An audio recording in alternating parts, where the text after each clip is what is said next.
такой у нас град сегодня.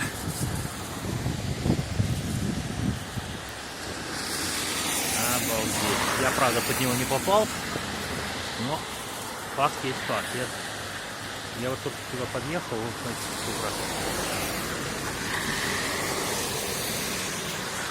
он уже растаял.